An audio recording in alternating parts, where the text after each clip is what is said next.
다른 제목을 좀 더 이게 좀 기억하기 쉽게 한다면 임직자의 근본 사명이다라고 깊숙이 말씀드릴 수 있어요. 근본 사명.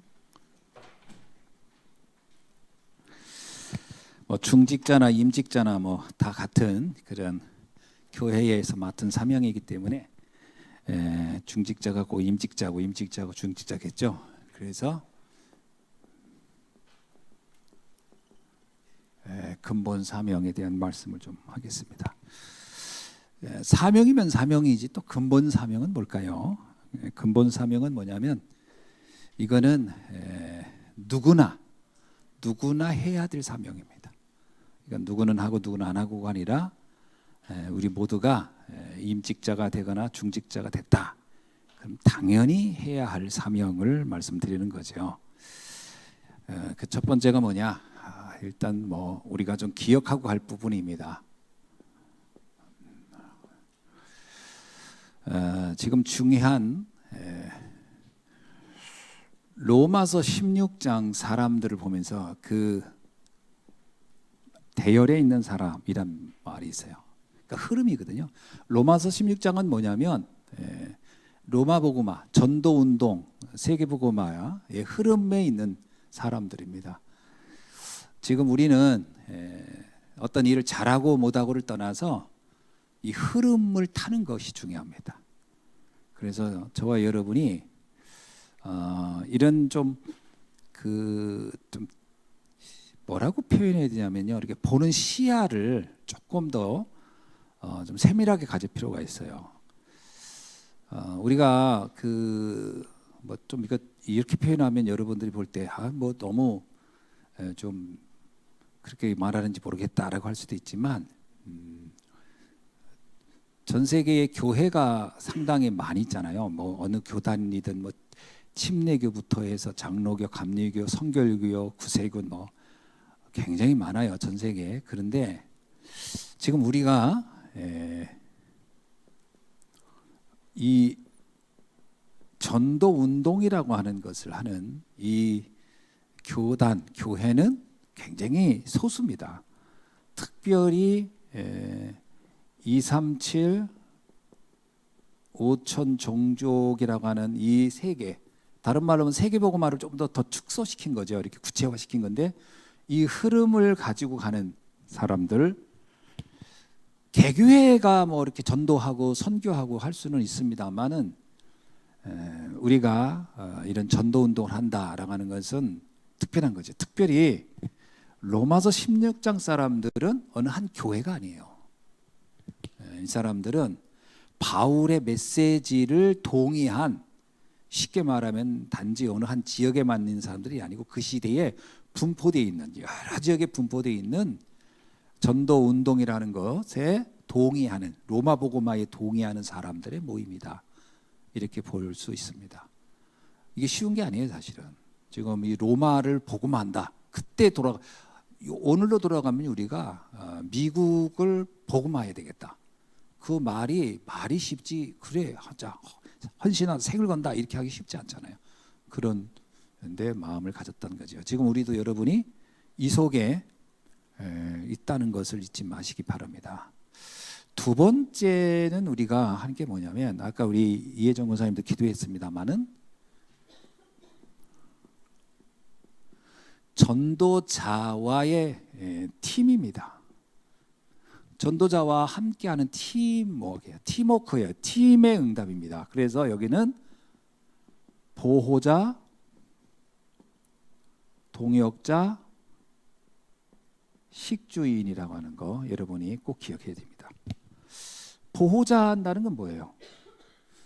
그 사람에 대한 맹종 이런 게 아닙니다. 보호자라는 것은요, 이 전도 운동할 수 있도록 지켜준다, 이런 얘기입니다.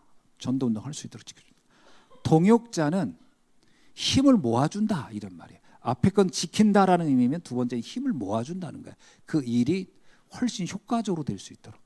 그다음에 식주인은 뭐예요?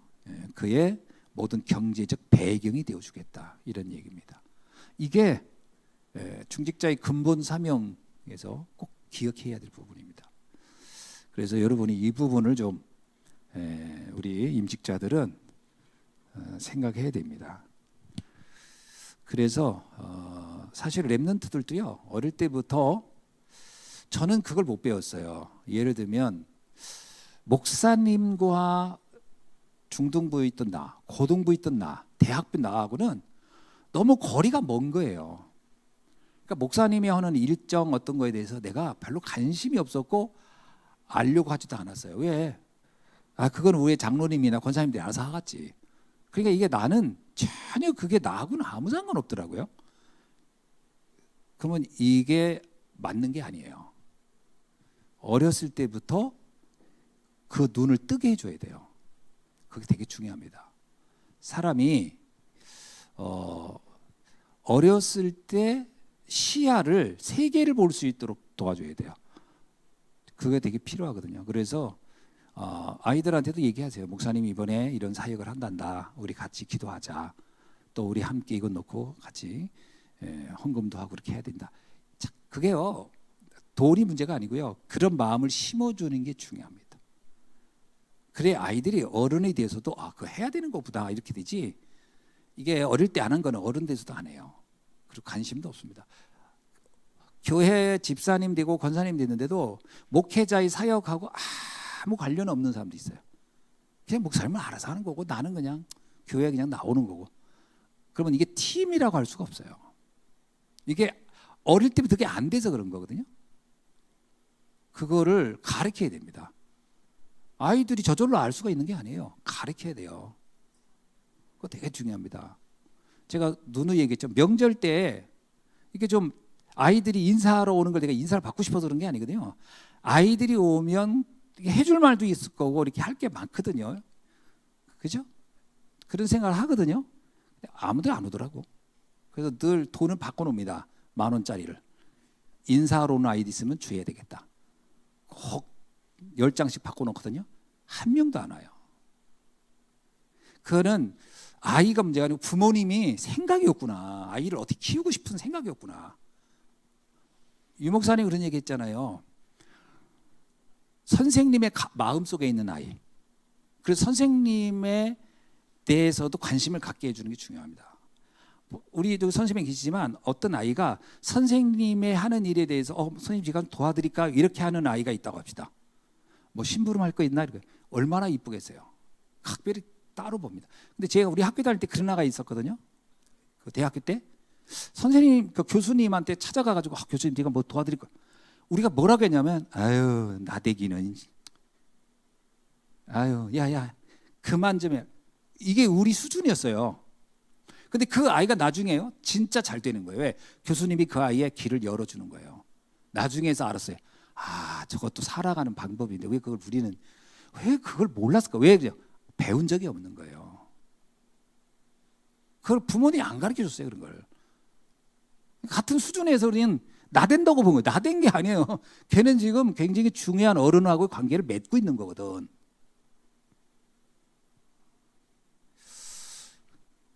그냥 그 말 듣고 움츠린 애들은 못했을 거예요. 근데 얘는 나대라고 하든지 말든지 하고 하더라고요. 걔는. 그래서 우리가 걔 특이하다고 했어요. 우리가 야, 그 뭐하라 하냐 이렇게 하면 알았어. 그리고 가서 해요 또. 그러니까 우리 말은 건선호 듣고 가서 하는 건 열심히 하더라고. 역시 나중에 교수님이 걔 여러 가지 일들을 다 이렇게 신경 써주더라고. 교수님의, 그러니까 교사 선생님의 마음에 있는 아이. 우리 학교 중학교 고등학교 때 생각 하나 나네. 고등학교 때 어떤 아이인데 걔도 우리 선생님이 되게 괴팍 맞았어요. 아주 괴팍해서 기술 담당인데 그렇게 팼어. 패고 또 뭘 시켜. 누가 하겠어요? 다 안 하지. 근데 맞고도 시키면 열심히 하는 애가 있었거든. 우리가 걔 보고 저 등신 그랬거든요. 걔 등신이 아니요. 선생님이 걔를 특별히 공부하는 거 이런 거 다 신경 써줘. 걔가 나중에 잘 되더라고. 그래서 우리가 저런 게 지혜인데 왜 저걸 우리 몰랐지? 선생님의 마음속에 있는 아이로 키우셨어야 돼요. 부모님 마음속에 있는 아이. 여러분 아이들도요. 부모님한테 이렇게 어떻게 할 수 있도록 이렇게 그냥 용돈 달라고 하지 말고요. 야, 아빠 신발이라도 닦아놓고 용돈을 얘기해라. 설거지라도 해놓고 좀 용돈을 달라고 해야지. 어떻게 너는 애가 이렇게 같이 사는데 이렇게 책임감이 가족의 일원으로서 역할하는 게 없냐. 뭔가 가르쳐야 됩니다. 가족의 일원인데 너는 무슨 뭐 상전이냐? 우리가 뭐 네 뭐 시다발이 하냐 우리가? 너도 좀 해. 이렇게 하고 대가 수고해서 뭐 주는 거 이렇게 키워야 되거든요. 그런 거. 그래서 부모가 볼 때 아, 얘는 말 안 해도 하네. 그러면 마음속에 있는 아이가 됐잖아요. 다릅니다. 목사님의 마음속에 있는 렘넌트 달라요. 그건 부모가 하기 나름이라고 저는 봅니다. 하셔야 돼요. 아이를 훌륭하게 키우고 싶으면 부모님들이 특별한 뭔가 미션을 가지고 아이를 키우세요. 아멘. 아, 제 몸에 안 배가지고요. 그러면 그냥 그렇게 사는 거고요. 아니다. 이래도 내가 한번 도전을 해야 되겠다. 한 번 해보면 또 그다음 괜찮아요. 아, 이거 괜찮구나. 어린 아이는 데리고 오세요. 같이 와서. 그래서 목사님 기도해 주세요. 이게 굉장히 중요합니다. 그 아이가 그 어떤 어른의 한마디 때문에 인생이 바뀔 수도 있거든요.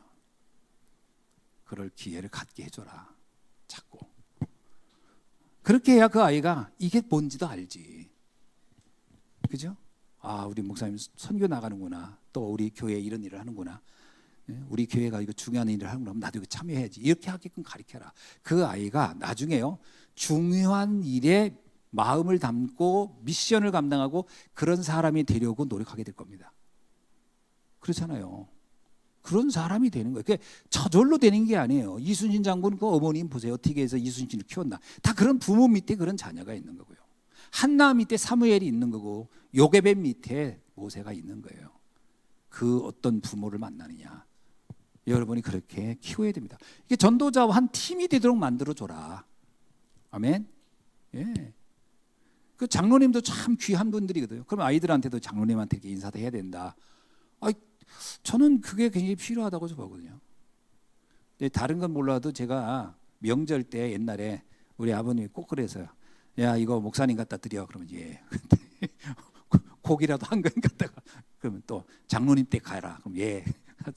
그건 제가 했던 것 같아요. 예. 그럼 장로님 댁 가면 장로님 너무 좋아하는 거예요. 돌아.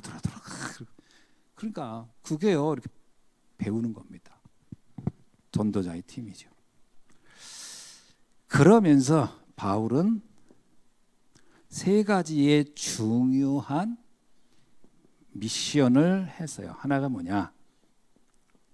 기억하셔야 됩니다. 바울의 팀의 관심은 어디냐? 늘 선교지에 있었다. 선교 현장에 있었다. 다시 말하면 현장에 마음이 있었다.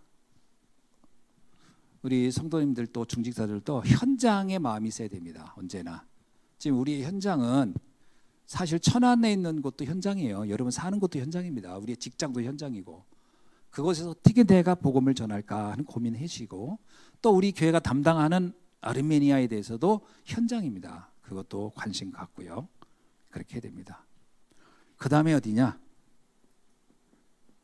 질병입니다. 여러분 치유 사역은 전도 운동의 중요한 문을 여는 거예요. 그래서 성전 미문의 안진뱅이를 치유한 이후에 예루살렘 복음화의 문이 확 열렸어요. 루디아가 있는 지역에서 그 정신 문제에 있었던 그 점 보는 아이를 치유한 것이 중요한 빌립보 전도 운동의 문이 열리는 겁니다. 이것처럼 이거는 굉장한 문이 된다. 그 다음에 또 하나가 뭐냐면 회당입니다. 이거는 후대에게 집중했다라는 거죠. 그래서 우리 교회 성도님들도 후대 집, 이거는 중직자의 근본 사명에 들어가는 겁니다. 관심 가지셔야 돼요. 어떻게 하면 렘넌트들을 우리가 세울까 이런 마음이죠. 자, 본론이 뭐냐? 첫 번째입니다. 나를 치유하는 겁니다.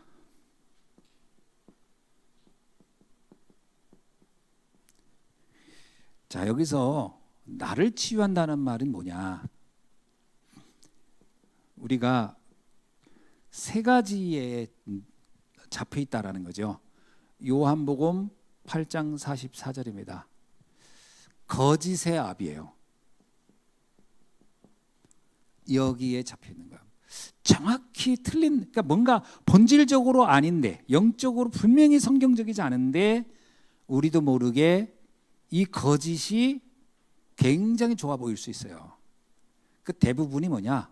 성공에 관한 거. 그게 이제 네피림, 그 다음에 바벨탑입니다. 이게 굉장히 좋아 보이는 거거든요.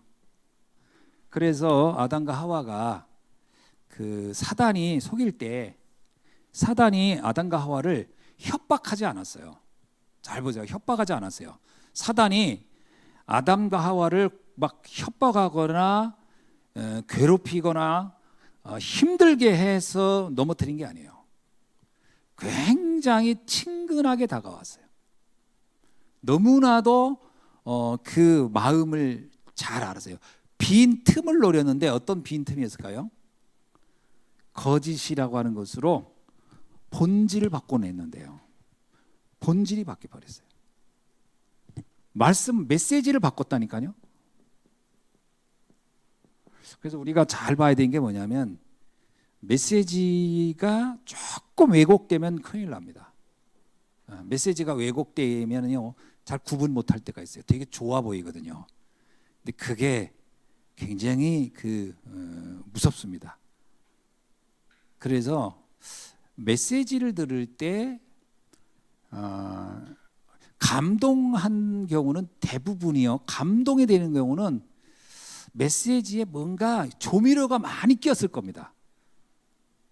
음식 먹을 때 굉장히 맛있는 거는요 조미료가 얼마 들어간 거예요. MSG가. 그럴수록 맛있어요.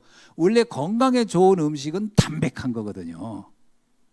그래서 말씀을 들었는데 뭔가 막 눈물이 막 찡 나고 막 콧물이 찡 나고 막 뭔가 MSG가 어마어마하게 들어갔을 거라고 생각을 해야 돼요. 그런 경우가 진짜 많습니다. 저는 그래서 이 사람 막 감동시키는 메시지는 굉장히 위험할 수 있다. 들으면서 맛이 별로 없어야 돼요. 별로 아멘도 잘 안 나오는데 근데 뭐 있어 보여. 이게 차라리 훨씬 낫습니다. 그냥 메시지를 정확히 나를 치유해야 돼요. 오직입니다. 오직. 그죠? 12가지 전략을 다 볼 수 있어야 돼요. 또 하나가 뭐냐면 빌립보서 4장 7절로 8절. 이거는 마음과 생각이에요. 마음과 생각은 여러 가지가 있지만 충격 앞에 마음과 생각이 보통 움직이거든요. 충격 앞에 보통 깊은 상처, 두려움, 공포 이런 것들은 이게 마음과 생각으로 움직입니다. 그러면 분별이 잘 안 되거든요. 이거를 치유받아야 되는 거죠. 이렇게 되면은 당연히 육신 치유도 함께 오는 겁니다. 왜냐하면 우리가 틀린 데 잡혀버리면 많은 문제가 이곳에 오죠. 두 번째는 뭐냐면 교회 치유입니다.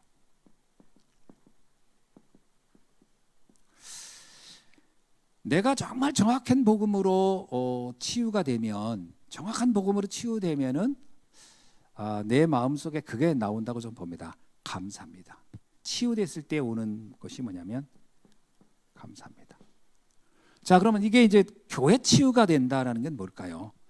다시 말하면 교회의 본질적 사명을 발견하는 겁니다. 그 중에 하나가 새들이죠. 이게 실제적인 전 기도 제목이어야 된다고 보거든요. 우리가 이런 얘기하죠. 교회를 위해서 뭘 기도할까요? 라고 하는데 교회를 위해 기도할 제목 첫 번째, 새들을 놓고 기도하세요. 하나님, 우리가 다민족 시대 준비해야 됩니다. 그리고 우리가 지금 치유 시대 준비해야 되고, 그리고 우리가 후대 시대 준비해야 됩니다. 이거가 기도돼야 돼요.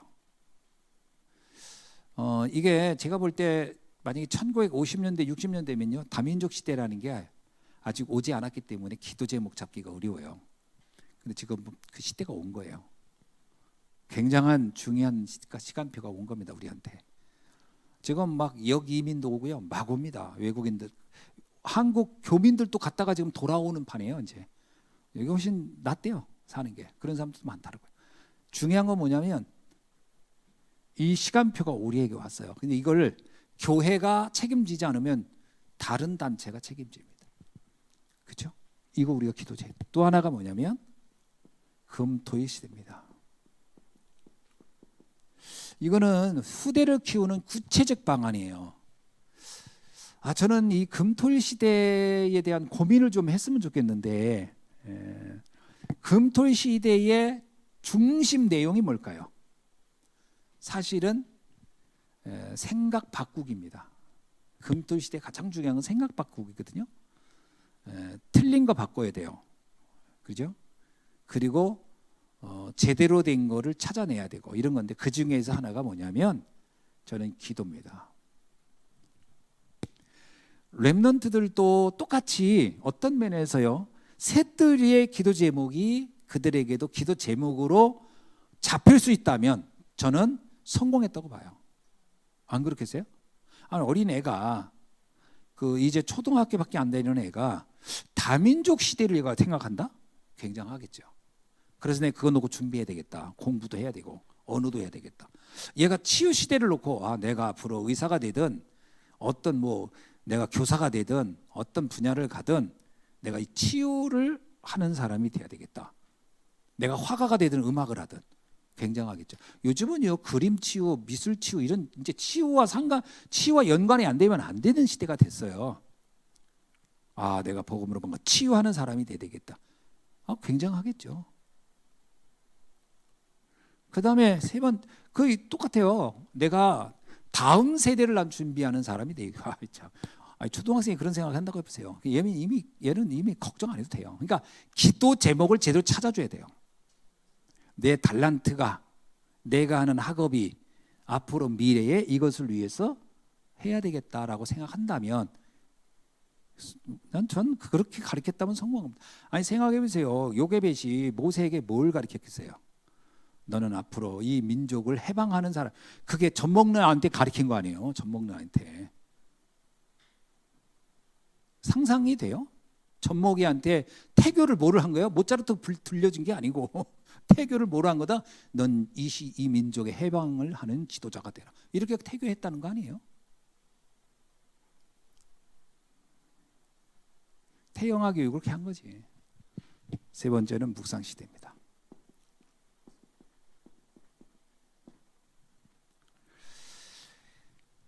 지금 이 3단체가 가장 많이 집중하는 데가 여기입니다. 명상을 제일 많이 지금 하고 있거든요. 지금 여러분 명상 프로그램이 말도 못해요. 명상 어플도 있고요. 막 굉장히 많대. 요즘 광고도 하더라고요. 홀로 명상할 수 있는 방법. 별의별 어플이 다 있어요. 틀어놓고 3분 명상할 수 있는 어플도 있고요. 많습니다. 제가 그래서 명상 어플도 한번 내가 찾아봤더니 이런 것도 있네. 요즘 불교에서도요, 이런 있더라고요. 수행을 함께하는 길. 그래서 딱 불교 음악이 이렇게 딱 나오면서 목탁 소리 딱딱딱딱 그러면서 청한 물소리 막 쫙 나오면서 명상시키는 거예요. 그럼 좀 내가 지리산 속에 있는 것 같아요. 그거 틀어놓고 앉아 있으면. 그러면서 자꾸 명상하게 하는 거예요. 지금 모든 단체가 지금 이걸 하고 있거든요. 우리가 교회가 뭘 해야 되냐? 쉽게 말하면요, 내가 어디에 집중할 건가? 집중의 내용을 잡아줘야 돼요.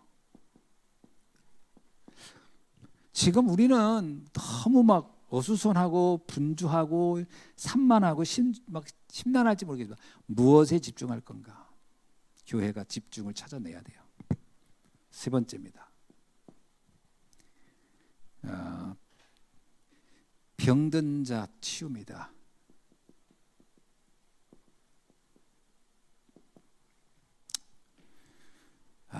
무속, 점술, 우상, 여기 이제 마술도 들어가더라고요. 마술은 우리가 말하는 그 이렇게 마술 그걸 얘기하는 게 아니에요. 속임수를 말하는 거예요. 마술은 요즘은 그 하나의 그거는 그 오락이지만 그런 의미의 마술이 아니고 사람들의 생각을 속이는 것을 말하는 거거든요. 전 대표적인 게 뭐 부적 같은 것도요. 다 속이는 겁니다. 그거. 점 보는 것도 그렇고 다 이거 다 속여야 되겠죠. 이게요. 이게 지금 오늘 시대에 굉장히 큰 문제예요. 쉽게 말하면 이거를 한마디로 말하면 네피림입니다. 여기에 사람들은 지금 다 영향을 받고 있다. 이거를 치유해야 돼. 근데 누가 할 거냐?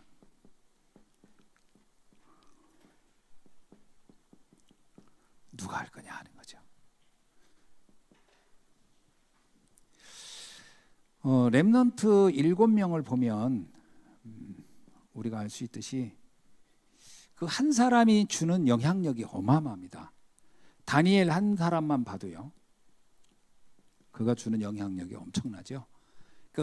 결국 우리가 언약의 사람이 되는 게 중요합니다. 내가 이것을 어떻게 한다? 언약으로 잡아라. 이게 답니다. 실제로 언약을 잡는 거는 굉장히 쉬운 겁니다. 그러면서 또 굉장히 어렵습니다. 왜 어렵냐? 쉬운데 어렵냐? 언약은 말 그대로 이걸 소원으로 잡을 수 있으면 되는데 소원은 지금 당장 뭔가 막 많은 걸 희생하거나 대가를 지불하는 게 아닌데 왜 힘드냐? 이게 가치를 몰라서 안 되는 거거든요. 가치를 알면 되겁니다. 두 번째는 뭐냐면 히브리서에 나오는 믿음의 사람들을 보면 알 수 있어요. 그래서 우리도 크게 다르지 않다. 성정이 같다. 엘리야와 우리는 성정이 같다 그러거든요. 여러분 성정이 같다는 얘기는 뭐예요? 그 사람이나 우리나 체질은 다 비슷하다는 거예요. 인간은 다 거기서 거기입니다. 크게 다르지 않아요. 막 그 사람이 더 똑똑했거나 더 뭐 특별한 뭐 인격을 가졌거나 더 큰 어떤 뭐 그 타고난 체질 그 기질이 달랐거나 그렇지 않다. 똑같다. 다 우리처럼 두려움도 있고 공포도 있고 염려도 있고 걱정도 있을 것이다. 근데 그 차이가 뭘까? 내가 볼 때는요. 차이는 말씀에 대한 신뢰입니다. 그죠? 하나님의 말씀은 반드시 성취될 것이다. 마지막에는 바울 팀입니다. 바울 팀도 가만히 보면 바울은 굉장히 뛰어난 사람이지만 인간적으로도 그러나 바울과 함께 했던 사람들 가운데 그렇게 뛰어나다 할 수 있는 사람은 별로 없거든요. 그냥 지극히 평범한 사람들입니다.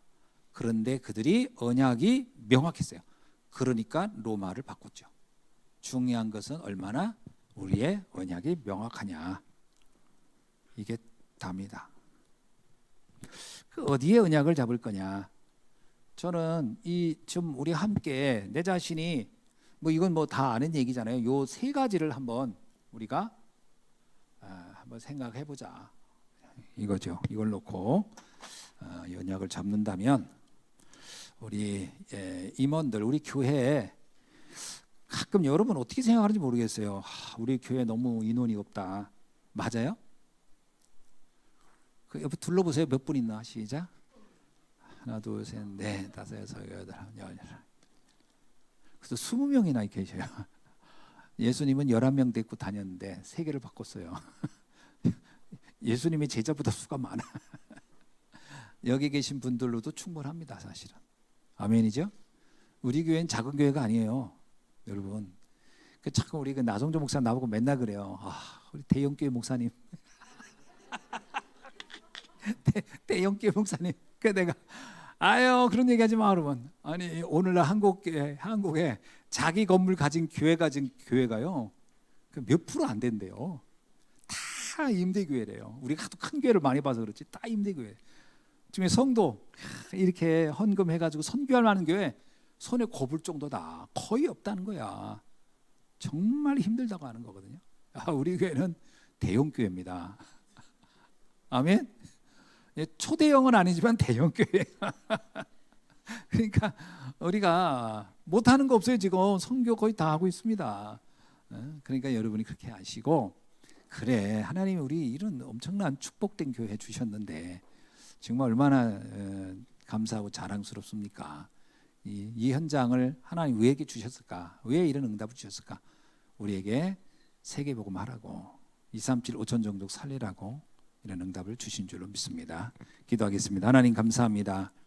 우리 임직들의 근본 사명을 다시 한번 우리가 정확하게 깨닫고 정말 전도운동의 대열 속에서 흔들림 없이 가게 하시며 또 전도자를 도왔던 그 많은 믿음의 사람들처럼 우리 함께 복음운동의 한 팀으로 흔들리지 않게 하여 주시고 또 바울이 가졌던 그 미션, 선교지와 또 질병의 현장과 회당에 가서 후대를 키운 것처럼 우리도 그 부분에 흔들림 없이 가게 하여 주셔서 나를 치유하고 교회를 치유하고 병든 현장을 치유하는 일에 쓰임받는 우리 예수한교회 모든 임직자들이 되도록 축복해 주옵소서.